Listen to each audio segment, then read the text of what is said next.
పార్టీల పేరుతో పని వాసిపోతుంది. పార్టీలు ఎప్పుడెప్పుడు పెట్టుకుంటారని వాళ్ళ భయం వేస్తుంది ఈ మధ్య అయితే. ఏందో ఈ డిసెంబర్ నుంచి పార్టీలు ఎక్కువైపోయినాయి మా ఇంట్లో అయితే.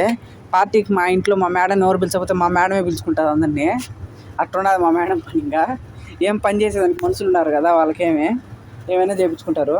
కానీ మనం కదా వాసిపోయేది, పని చినిగిపోతుంది. ఈడ కోవిడ్ అంటే ఏందో అనుకొని వచ్చి ఇక్కడికి వచ్చినాక అర్థమవుతుంది ఇదే స్వామి కోవిడ్ అని. ఎందుకురా నాయన కోవిడ్కి వచ్చినావా అనిపించదు ఒకసారి, అనిపించినా కదా. కానీ ఏం చేయలేము, వచ్చినాం కాబట్టి ఎట్టో ఒకటి ఉండాలి. ఇంకా పని ఎక్కువైనా లెక్క చూడాలి, నెల జీతం చూస్తాం కదా, దానికోసం ఇంకా అన్నీ మానుకొని వదులుకోవాలి. కొన్ని కావాలంటే కొన్ని వదులుకోవాలి కదా, అట్టే ఇంకా కష్టమో నష్టమో వచ్చినాం కాబట్టి ఎట్టో ఒకటి పని చేసుకోవాలి. మా ఇంట్లోకి అయితే ఈరోజు ఫ్రెండ్స్ వచ్చినారని చెప్పి ఇవన్నీ చేయించింది, కింద క్లీన్ అంతా చేయించింది. ఈ పూరీలు కాదంటాను వీళ్ళు, నేను పూరీలు కాదంటాను. వీడియో నచ్చితే లైక్ చేయండి, షేర్ చేయండి, సబ్స్క్రైబ్ చేయండి. Thanks for watching. మీలో ఎంతమంది ఇట్టా చూస్తున్నారో పనులు